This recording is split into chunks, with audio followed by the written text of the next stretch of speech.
Hey everyone, welcome back to LightHearted. I'm Britton. And I'm Rachel. Today's episode is one that may ruffle a few feathers, but also free a few hearts. Today we're talking about forgiveness versus reconciliation, what they really mean, how they're different, and why we don't have to choose both.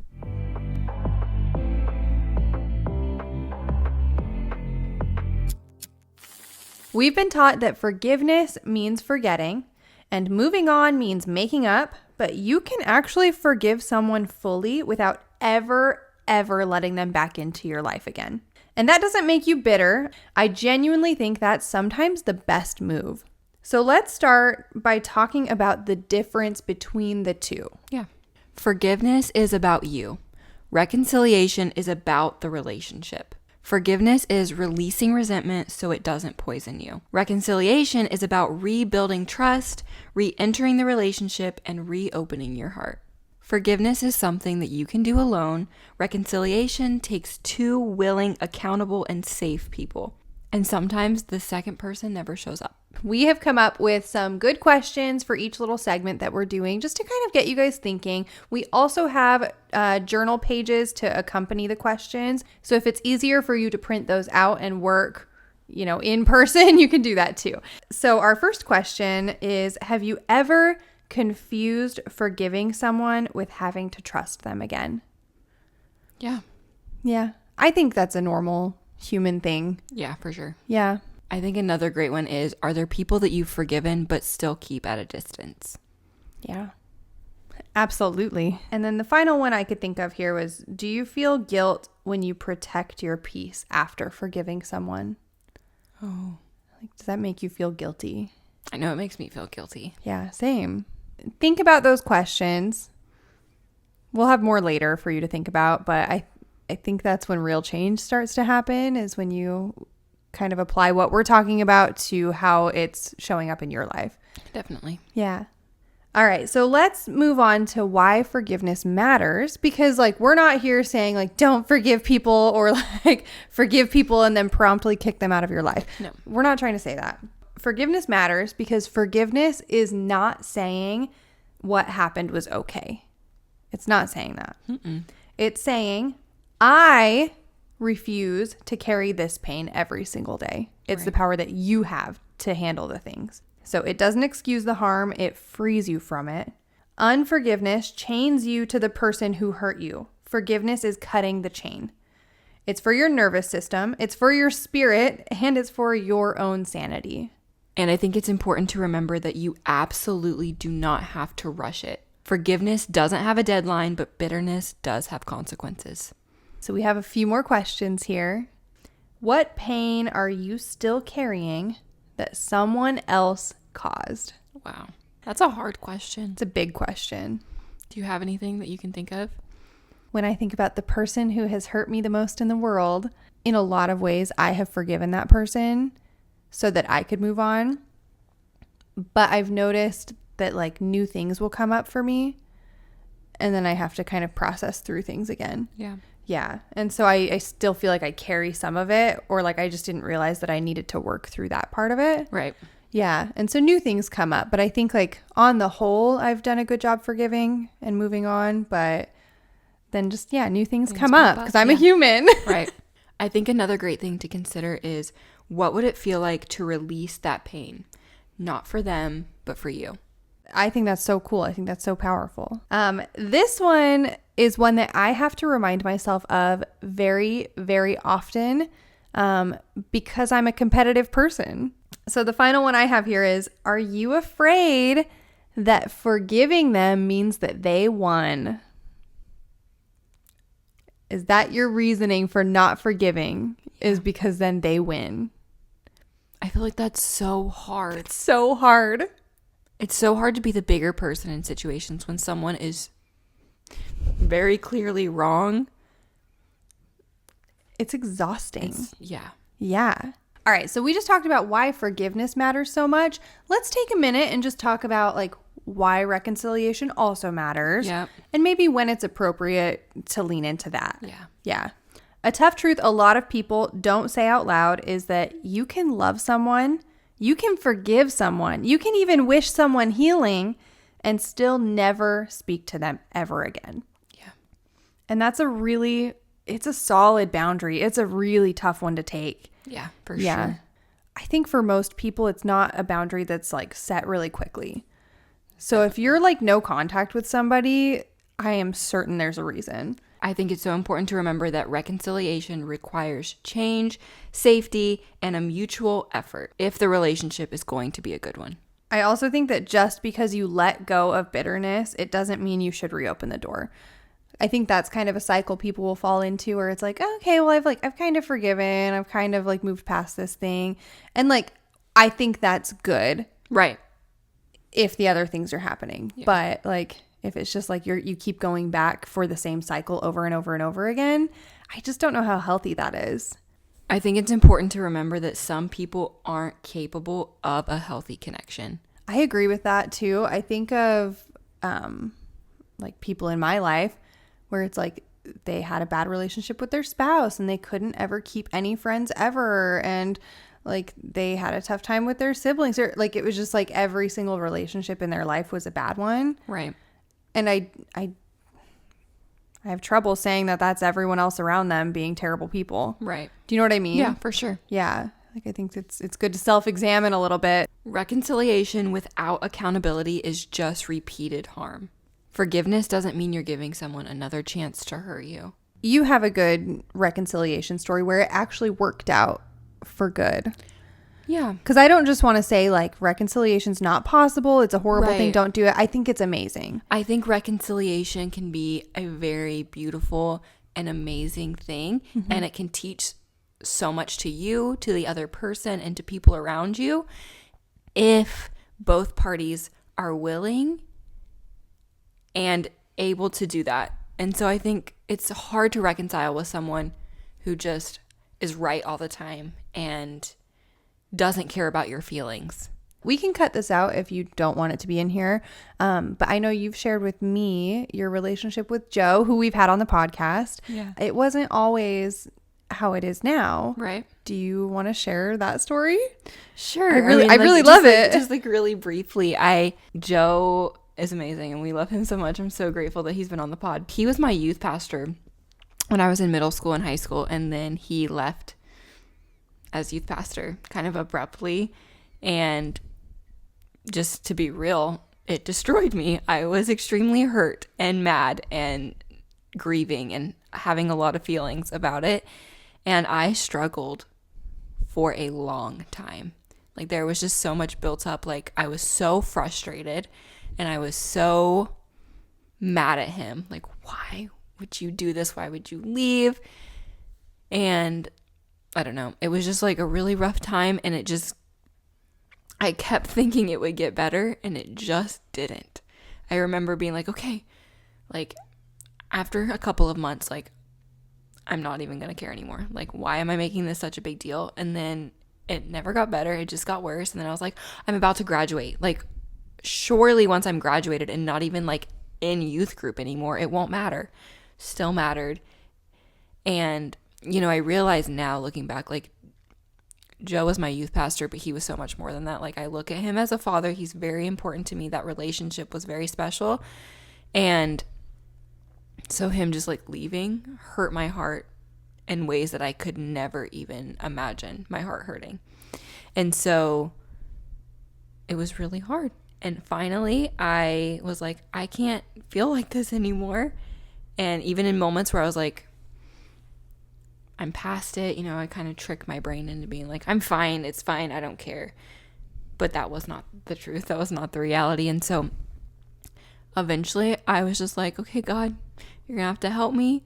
And I started seeing him more and like building that relationship back up. But that didn't mean the hurt was gone. I felt like I could talk to him again, but like the hurt was still there. And so eventually after, I would say, I think it was like a year after like seeing him more, being like I was now attending the church that he was at, pastoring, and that hurt was still there. And eventually I like wrote him a letter and just was like, here's how I feel. Here's how I felt. like, I don't know what to do with it. And it's so crazy because when I was younger, I didn't understand why he left. I didn't understand any of it. Yeah. But by this point, I understood it. I agreed with him. It made sense. But that didn't take the hurt away just because I understood. So writing that letter just like really just, I don't know, it felt very freeing. If that hadn't happened, like I would be missing out on so much. Yeah. What steps did Joe take? Because if it's two willing people, what steps did he take towards that reconciliation? He took those steps immediately. Yeah. So when he left, I mean, he was very, very honest with us and was just like, I mean, not going into detail of why, because we were still kids and like, yeah, totally. Whatever, but just being like, I had to do this and I'm so sorry. Like, he always felt sorry. It wasn't like, oh, I'm leaving. Like, peace out. Sorry. Like, deal with it. Good luck. But it was a genuine sorry. And having conversations with him after, like, he would get emotional talking about it. Not because he didn't make the right decision, but because he knew his decision hurt people. Yeah. And so he's just very real and raw and honest about it. Yeah. So he apologized to you. Oh, yeah. I love that. That's so cool. I think that's just a really good example of like, you were sitting on this hurt for years and years and years. Yeah. So it's not like something where it was like, you hurt my feelings and now we're like, it was like, that's a long time and you could still come to a reconciliation in that amount of time. Like, that's pretty cool. Yeah. So I think it's definitely like, it's proof that it's never too late to start. That's true. But it does take two people. Like, he had to feel sorry. Because if he would have been like, okay, and like, I did what I thought was right, Rachel. Like, sorry you had feelings about it. Right. Like, would that have like reconciled things for you? Or would you have been like, okay, peace out. I'm never going to talk to you again. Exactly. Yeah. And so like, I think it's just such a good example of like two people who were willing to do the work, and now you guys have such a beautiful relationship and I just love it. All right, we're gonna get into some super honest questions because I think it is hardest to be honest with ourselves. Yeah. So let's do it. All right, are you currently trying to reconcile with someone who has shown no evidence of change? Even small evidence is evidence, okay? So if they're making small changes, they're working on things that you guys are talking about, like they're really trying, I think it's okay to keep reconciling. Most definitely. But if you are speaking to a brick wall and there is nothing there, stop. Yeah. Stop. Move to the forgiveness portion and move on with your life. I think another great question is, are you staying in a relationship just because people told you family/friends or any other relationships is everything? This one is so real to me because yes. Yeah, I had a relationship that I fought for, and like the whole reason was like partially for me because I wanted to feel, it was kind of selfish, honestly. I wanted to feel like I truly did everything that I could before I just hung it up, you know?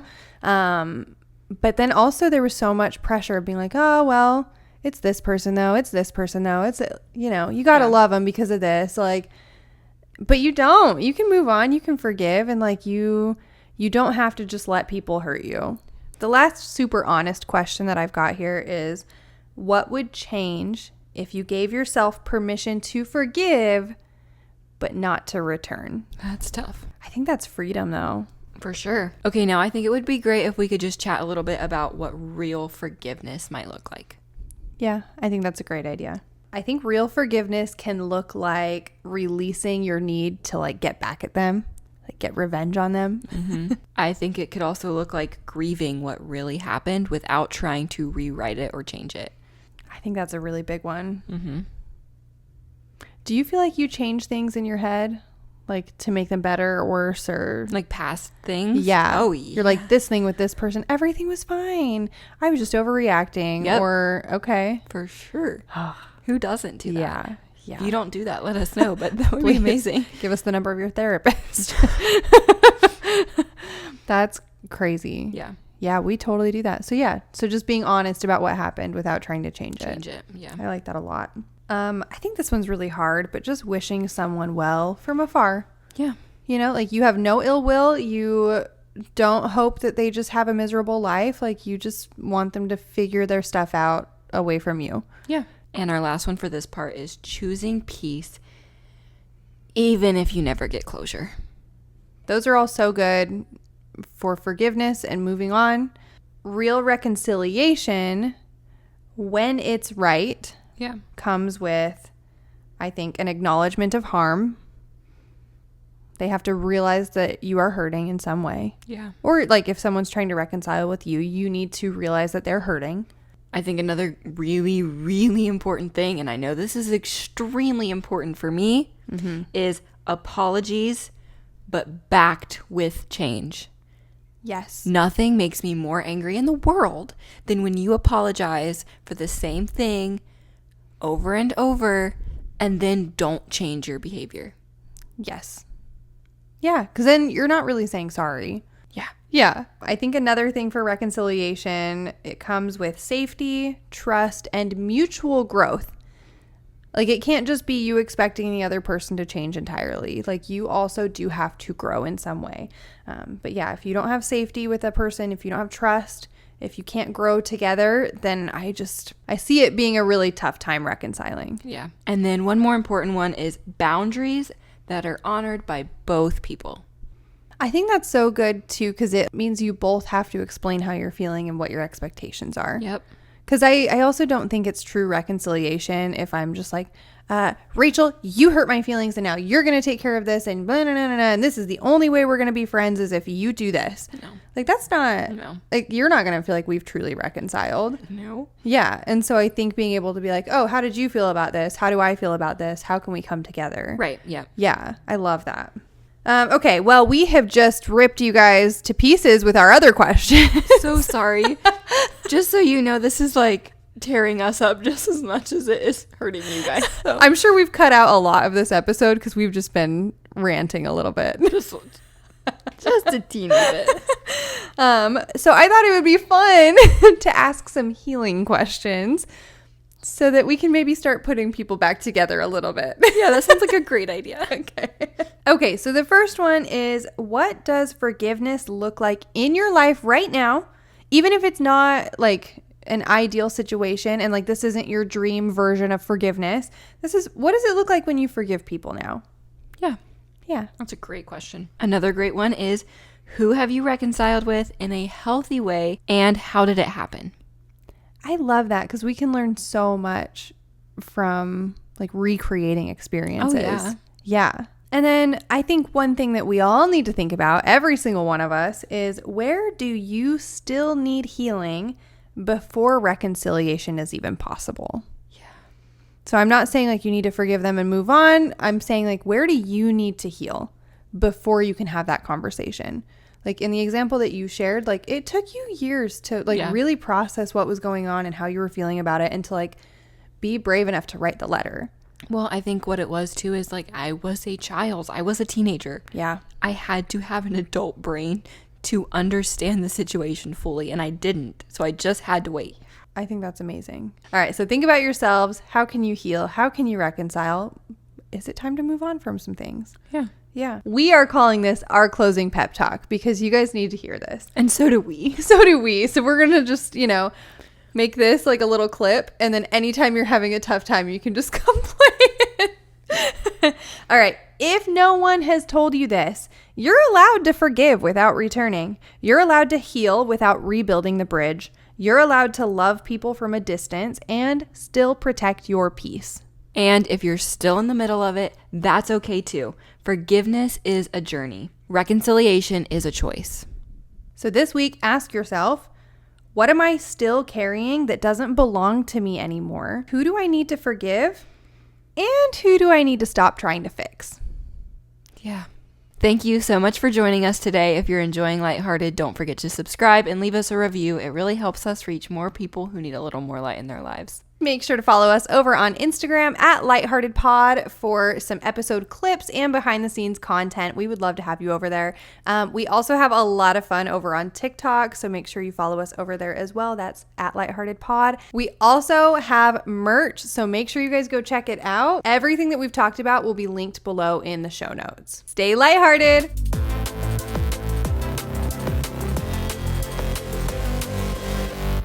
This podcast was recorded on Buzzsprout in West Virginia. Also, I want to try and do it really fast just for fun. Thank you so much for joining us today. If you're enjoying LightHearted, don't forget to subscribe. Leaves a review. It really helps us reach more people. You need a little more light? No, let's go ahead. I'm going to put that at the end after. Hey guys, before we wrap up today, we just wanted to take a second to shout out something really special we did this past summer. Yes, if you haven't checked it out yet, we released 2 episodes of something we called the Teen Summer Series, and it honestly became one of our favorite things that we have ever done on the podcast. We basically sat down with a group of teenagers, just real everyday students, and asked them questions about life, faith, identity, friendships, anxiety, all of it. And let us tell you, teenagers have amazing thoughts. So many thoughts. Some were hilarious, like laugh out loud moments, and some were surprisingly deep. I remember leaving a few of those interviews being like, okay, wow, that hit me harder than I ever expected it to. Totally.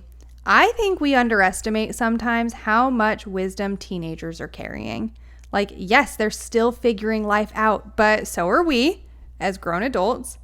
And the way they talked about things like prayer or just feeling seen or even just the pressure of growing up, it was so honest and so refreshing. Yeah, and it was also just fun. There's something so energizing about being around teenagers. They're bold, they're curious, they say what they think, and they're not afraid to be a little bit chaotic in the best ways. So if you're listening and you haven't had a chance to catch those episodes, go back and check them out. They're labeled Teen Summer Series. Especially if you're a parent, a youth leader, a teacher, or really just someone who cares about the next generation. You'll love it. Even if you don't usually listen to stuff about teenagers, trust us, this series is for everyone. And we think it's important to highlight their voices, not just talk about them, but talk with them. There's so much power in giving people a mic, especially when the world doesn't always slow down to listen. And let's be real, it gave us a lot of hope. If this is the next generation of people, we're in good hands. So go back, take a listen, share it with someone who needs some encouragement or just a reason to smile. And if you've already listened, we'd love to know what's your thoughts. Did you have a favorite moment, a quote that stuck with you, a teen who reminded you of yourself when you were younger?